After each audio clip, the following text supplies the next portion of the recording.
CMR shopping mall Dasara ధమాకా offers అద్భుతమైన offers తో పాటు అబ్బురుపరిచే spot gifts. Hi guys, welcome to iDream. నేను మీ Chanakya. Guys, real talk with చాణక్యలో ఈరోజు వచ్చిన గెస్ట్ లిటిల్ హార్ట్స్తో మనందరి హార్ట్స్ అనేది కూడా గెలుచుకొని ఇంకా ఎన్నో హార్ట్స్ని గెలుచుకునే మరి ఆ వేలో కూడా ఉన్నాడు ఆ డైరెక్టర్ సాయి మార్తాండ్. మరి story, screen play, direction, dialogues అన్నీ మనోడే అనమాట. ఆఖరికి అందులో యాక్ట్ కూడా చేశాడు. నిఖిల్ అని పిలవాలా లేదా సాయి మార్తాండ్ అని పిలవాలా అర్థం కావట్లేదు. ఆ మూవీ చూసిన తర్వాత మాట్లాడేద్దాం మనోడితో. హాయ్. Hi bro. హాయ్ ఎలా ఉన్నావు సాయి బ్రో? బాగున్నారు. Fine, happy. ఫుల్ హ్యాపీయా? హ్యాపీ. కానీ అంత హ్యాపీనెస్ ఏం కనిపించట్లేదు. అలసిపోయడం వల్ల తక్కువ అనిపిస్తుందా? ఎగ్జాక్ట్లీ. దగ్గు 2 days నుంచి ఒంట్లో బాగాలేదు, బట్ యా వెరీ హ్యాపీ. కానీ మన బనివాస్ గారు చెప్పారుగా, 2 వారాల వరకు నిద్రపోకుండా అమ్మా అని చెప్పేసి అదే ట్రెండ్లో ఉన్నారా? సార్ అయితే చెప్పారు, నిజంగా అలాగే ఉండాలి. ఇంకా 1 week మీ మంచిగా నిద్రపోయి 3 వారాలు అవుతుంది. కానీ ఫేస్లో అది మాత్రం కనిపించట్లేదు. Full happy. ఆ జోష్ కోసం పరిగెడుతున్నప్పుడు ప్రేక్షకుల ముందుకి తీసుకురావడము, తీసుకొచ్చిన తర్వాత ఇలాంటి అద్భుతమైన సక్సెస్ అసలు ఊహించారా? నేను రాసినప్పుడు I know it's a good film, అంతవరకు నాకు తెలుసు. ఇట్స్ అన్ ఎంటర్టైనింగ్ ఫిల్మ్ వరకు తెలుసు. తీస్తున్న టైంలో నరేషన్స్ ఇస్తున్నప్పుడు అందరు బాగా ఎంజాయ్ చేశారు, పక్కా హిట్ అన్నారు. సో సూపర్ హిట్ కన్నా తక్కువ అయితే మటుకు చాలా ఫీల్ అయ్యేవాడిని. ఆదిత్యకి చెప్పేది లేదు, ఎక్స్పెక్టేషన్స్ పెట్టుకోకు, మన చేతిలో లేదు కదా అన్నాడు. బట్ స్టిల్ ఎక్కడో లోపల సూపర్ హిట్ అయితే చాలు అనుకున్నా. ఇది మరీ చేయి దాటిపోయింది సినిమా. అంటే ఏ రకంగా? నేను 100 ఎక్స్పెక్ట్ చేస్తే ఇది మరీ 200-300 ఉంది. సో అది ప్రాబ్లం. 100 అనుకుంటే యా 200-300% ఎక్కువైపోయింది. So it's out of my hands. అంటే మూవీ ముందు కూడా ప్రీమియర్స్ వేశారు. ఆ ప్రీమియర్స్ రెస్పాన్స్ కానీ ఎలా వస్తుంది ఏంటి అనేది కూడా మీకు ఒక క్లారిటీ అనేది కూడా వచ్చే ఉంటుంది. అయితే ఆ టైంలో మీరు ఎంతవరకు రీచ్ అవుతుంది అనుకున్నారు, అండ్ అలాగే ప్రేక్షకుల వరకు కూడా ఎంతవరకు వస్తుంది కలెక్షన్స్ వైజ్గా అనుకున్నారు? సెకండ్ రోజు వేసినట్టున్నాం triple premiere. I was confident only. నవ్వుతారని నాకు తెలుసు. ఫస్ట్ 20 minutes కొంచెం నార్మల్గానే ఉండింది. ఎప్పుడైతే కోచింగ్ సెంటర్ నుంచి టుక్ ఆఫ్, నవ్వులు చిన్న చిన్న చక్కల్స్ చిన్న చిన్న లాఫ్స్ ఉండే. కానీ కోచింగ్ సెంటర్ నుంచి ఎప్పుడైతే ఆ ఇంక్ సీక్వెన్స్ నుంచి నవ్వారో ఇంకా లైట్ తీసుకున్నా. దీనికి నవ్వారంటే ఇంక మొత్తం నవ్వుతారు అని. సెకండ్ హాఫ్ మొత్తం బ్లాస్ట్ ఉండే. So I was confident only, very confident. నాకు అవుట్పుట్ మనం డెలివర్ టైంకి చేస్తామా లేదా అనేది భయం తప్పితే కాంటెంట్ పరంగా ఇప్పుడు అంత డౌట్ఫుల్గా ఏం లేదు. మినిమం గ్యారంటీ సినిమా అయితే తీసినామని అయితే నాకు ఉండే. And also what ever is coming ఇదంతా నాకు బోనస్. నేను రాసినప్పుడు నాకు ఒక సినిమా తీయాలి, 2 గంటలు సినిమా తీయాలి, ఓటీటీలో వస్తే చాలు, అది హిట్ అవ్వాలి, అది ఏం లేకుండా నాకు ఆ సినిమా చూసి ఇంకో సినిమా ఆపర్చునిటీ వస్తే చాలు అనుకున్నా. ఇది మరీ లాంగ్ జంప్ ఇది. ఓకే, ఎక్కడ ముక్కున్నారా కానీ గట్టిగా ముక్కున్నట్టున్నా. ముక్కుకుంటాలో ఏం లేవండి, అంత పెద్దగా ఏం నమ్మను. ఓకే. కానీ మూవీ షూటింగ్ జరుగుతున్న టైంలోనే మిమ్మల్ని బాగా నమ్మిన పర్సన్ మీకు ఆల్రెడీ నెక్స్ట్ మూవీకి కూడా అడ్వాన్స్ చెక్ ఇవ్వడం ఏంటి అసలు? జయపతి బాబు గారు సినిమాలో ఫాదర్ రోల్ చేయాలి, ఆయనకి నరేషన్ ఇచ్చాను. విపరీతంగా నచ్చింది సినిమా. ఆయనకి కొన్ని విషయాల వల్ల చేయలేకపోయారు. తర్వాత మేము హీరో ఇల్లు షూట్ చేస్తున్నప్పుడు పక్కింట్లోనే సార్ కూడా ఇంకేదో కోఇన్సిడెంటల్గా ఇంకో సిరీస్ షూట్ చేస్తున్నారు. ఓకే. సో కలిసాం అలాగా. మళ్ళీ he came to our set, Marthand set చూడాలని చెప్పి వచ్చి నేను మాట్లాడి విష్ చేసి, నా బర్త్డే అయింది. నా బర్త్డే ఆయన కెరీర్లోనే అయ్యింది. ఓకే. సో ఆయనకు somewhere he liked me a lot. While narration నేను మొత్తం యాక్ట్ చేసుకుంటూ చెప్తా, అన్ని క్యారెక్టర్స్ యాక్ట్ చేసి చెప్పిన ఆయనకి. సో ఆయనకి చాలా నచ్చింది అది. నువ్వే చేయొచ్చు కదా యాక్టింగ్ అన్నారు ఈ సినిమాలో. లేదు సార్, నేను అంత యాక్టింగ్ ఫస్ట్ సినిమా అంత acting I'm not so confident about my self అన్నాను. సో తర్వాత ఆయన ఏం చేశారంటే, కుదరలేదు మా ఇద్దరికి, బ్రేకప్ మెసేజ్లో మెసేజ్లు పెట్టుకున్నాం వాట్సాప్లో. తర్వాత ఈ సినిమా షూటింగ్ అప్పుడు కలిసాం, లిటిల్ కలిసిన ఫిబ్రవరిలో. హీ టోల్డ్ మీ, మార్తాండ్ నేను షూట్ మధ్యలో నేను శ్రీలంకకి ట్రిప్కి వచ్చాను, నాకు నువ్వే మైండ్లో కానీ వస్తున్నావు, ఏదో గర్ల్ ఫ్రెండ్ లాగా నాకు నువ్వే గుర్తొస్తున్నావు నాకు, మనం సినిమా చేద్దాం మార్తాండ్ ఒకటి అంటే. సార్ డెఫినెట్గా చేద్దాం సార్. ఏమైనా నెక్స్ట్ సినిమాలో కామెడీ సినిమానే చేద్దాం మనం మళ్ళీ. ఓకే. కామెడీ రోలే చేద్దాము. పక్కా సార్, పక్కా చేద్దాం సార్ మనము అని చెప్పారు.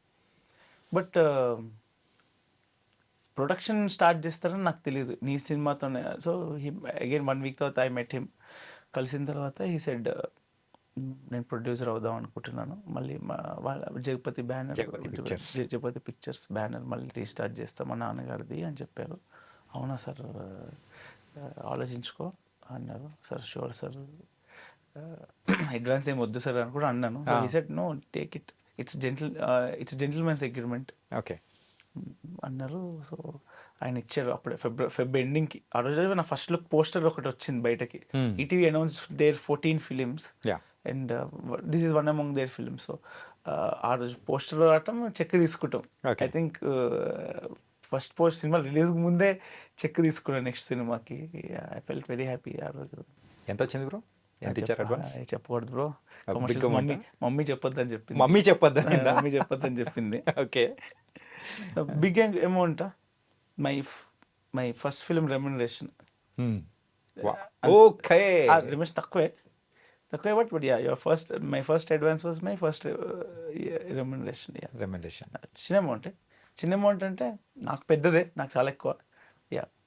అండ్ ఈవెన్ స్టేజ్ పైన కానీ మాట్లాడుతున్న ప్రతి ఒక్కరు థ్యాంక్స్ మీట్లో కానీ ప్రీవియస్గా మొత్తం అన్నీ చూస్తూ ఉంటే ఈ మూవీకి ఇంత బడ్జెట్ అయిందని కూడా మీరు పబ్లిక్గా మెన్షన్ చేయడము, అంటే ఈ బడ్జెట్లో మీరు ఫస్ట్ అనుకున్న దానికి ఓవర్ బోర్డ్ ఎక్కడైనా అన్న సందర్భాలు ఏమైనా ఉన్నాయా? లేదు, ఫస్ట్ నుంచి ఇది ఒక ఫిగర్, ఒక లైన్ అనుకున్నారా? అంతే.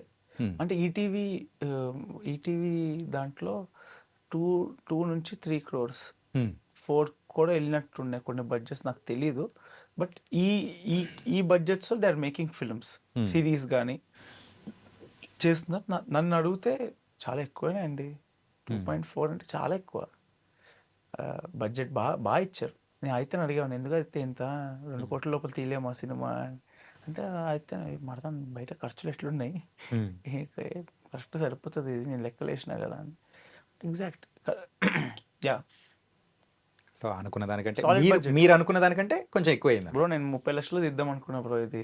దేవుడు స్వామి. ఎందుకంటే మనకి ఖర్చు ఎక్కడ అవుతుంది అంటే, యూసీ రాజీవ్ కనకల్ గారు కేమ్ ఆఫ్టర్, తర్వాత వచ్చారు కదా. నేను ఈటీవీ పిక్ చేసిన తర్వాత, ఈటీవీ పిక్ చేయకముందు I thought of making it in a very decent 30 lakhs. Okay. రోడ్లే ఉన్నాయి, ఇల్లు ఉంది, కోచింగ్ సెంటర్ ఉంది, ఇవి బయట దొరుకుతాయి, తీయచ్చు. You can still make a film with 30 lakhs. పెళ్లి చూపులు made in budget of 60 lakhs. ఇప్పుడు ఎఫ్ఎక్స్ కెమెరా ఉంది, మంచి కెమెరాని తెచ్చుకుంటే, ఎఫ్ఎక్స్ కెమెరాతో తీసిన మనకు పెద్ద తేడా తెలియదు. నార్మల్ డే మ్యాన్కి ఎఫ్ఎక్స్ కెమెరాతో తీస్తే మనకేం ఐడియా అర్థం కాదు ఆడికి. కానీ ఒక్కసారి కథలోకి ప్రేక్షకుడు వెళ్ళిపోయిన తర్వాత అది దేంతో తీశాడు, ఎలా తీశాడని మాత్రం పట్టించుకునే సందర్భాలు.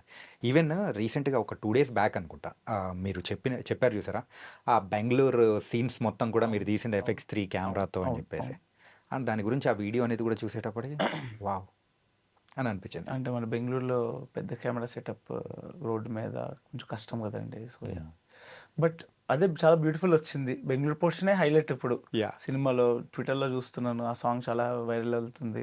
సో యా, అదే అంటున్నా, you can still make a film. నేను చెప్తున్నా కదా, కమింగ్ 2 yearsలో 3 yearsలో ఎవడో ఒకడు వచ్చి 30 lakhsలో సినిమా తీస్తాడు, పెద్ద హిట్ కొడతాడు, అందరూ మళ్ళీ అబ్బాయి వైపు ఉరుకుతారు. ఫస్ట్ నాకు అది చేయాలండే. 50 lakhs 60 lakhsలో తీయచ్చు, definitely years. 2.4 crores is a doable budget if you ask me. Okay. You can do it, you can make it. కానీ ఆ ట్రాన్సిషన్ అది సూపర్గా అనిపించింది. Thank you so much bro, thank you. అంటే ఏంటి యాక్టింగ్ అనేది ఉందా ఇన్బిల్ట్గా, చేద్దామనే ఆలోచనలు కానీ కంటిన్యూ చేద్దామన్నా? ఎందుకంటే ఇందులో నిఖిల్ అనే బ్రదర్ పాత్ర లాస్ట్లో చమక్కని మెరిశారు. సో నాకు ఫస్ట్ ఇప్పుడు చిన్నప్పుడు యాక్టర్ అవ్వాలనే ఉండేది, అందరికీ ఉంటుంది యాక్టర్ అవ్వాలని చెప్పి. ఎవ్రీ తెలుగు గాయ 10 ఇంట్లో 5 హీరో అవ్వాలని ఉంటుంది. ఆ షోకి అయితే ఉండే. కానీ when I thought of writing a script for myself, rom com రాశాను. రాస్తున్న 20 pagesకి ఐ ఫెల్ట్ ఇది నేను కాకుండా మంచి నోటెడ్ యాక్టర్ నవీన్ పోలిశెట్టి లాంటి యాక్టర్ చేస్తే మస్తు ఉంటుంది అనిపించింది. 2019-2020లో. ఓకే. అప్పటికి జాతిరత్నాలు రాలేదు. ఏజెంట్ సాయి ఏజెంట్ ఫెల్ట్ అలాంటి టైమింగ్ ఉన్న యాక్టర్ చేస్తే మస్తు ఉంటుంది అని చెప్పి అనుకుని రైటింగే బెటర్ చేస్తున్నాయేమో అనిపించింది నాకు. ఓకే. అలాగైపోయింది. ఎప్పుడైతే జగపతి బాబు గారు నువ్వు చేయొచ్చు కదా యాక్టింగ్ అన్నప్పుడు ఆయన అంత మంచి యాక్టర్, అంత పెద్ద యాక్టర్, ఆయన చేయొచ్చు కదా అన్నారంటే నిజంగానే యాక్టింగ్ చేయొచ్చా మళ్ళీ స్టార్ట్ అయింది, కొంచెం అప్పుడు స్టార్ట్ అయింది. ఆయన చెక్ ఇచ్చే ముందు కూడా అన్నది ఏంటంటే నువ్వు హీరో కింద చేస్తానా నాకు ఓకే, నన్ను హీరో కింద చేయమన్నా ఓకే, వేరే ఎవరన్నా తీసుకొచ్చి చేస్తా అన్నా నాకు ఓకే, ఓకే. నీ స్టైల్లో చెయ్యి అన్నారు. I think when you have opportunity why not. అంటే ఈ స్క్రిప్ట్ రాసుకున్నప్పుడు ఫస్ట్ చాయిస్ ఎవరు హీరోగా? అలా ఎప్పుడు లేకుండా అంటే ఫస్ట్ స్టార్టింగ్ నుంచి మౌలిని మైండ్లో పెట్టుకుని అలా లేదు nobody, myself. The character behaves like me only. Okay. నాలాగే మాట్లాడతాడు. సో నేను ఎవరిని మైండ్లో పెట్టుకొని రాయనండి. అంటే అంతే వీళ్ళతో పెట్టుకుని అంటే ఏమో వర్కౌట్ అవ్వదు కదా అట్లా. ఓకే. ఐ డోంట్ థింక్ నాకు వర్కౌట్ అవ్వదు. నాకు ఆ పర్సన్ పర్సనల్గా తెలియదు, అతని గురించి ఎలా రాస్తాము. ఓకే. చాలామంది డైరెక్టర్స్ చెప్తూ ఉంటారు కదా, సో పలానా డైరెక్ట్ అంటే యాక్టర్ని పెట్టుకొని ఊహించుకొని రాశాను అని చెప్పేసి ఆ కైండ్లో అడిగాను. కాకపోతే ఇప్పుడు నేను ఫస్ట్ కథ రాశానని చెప్పాను. రాస్తున్న టైంలో నవీన్ పోల్శెట్టి లాంటి యాక్టర్ చేస్తే బాగుండు అనిపించింది.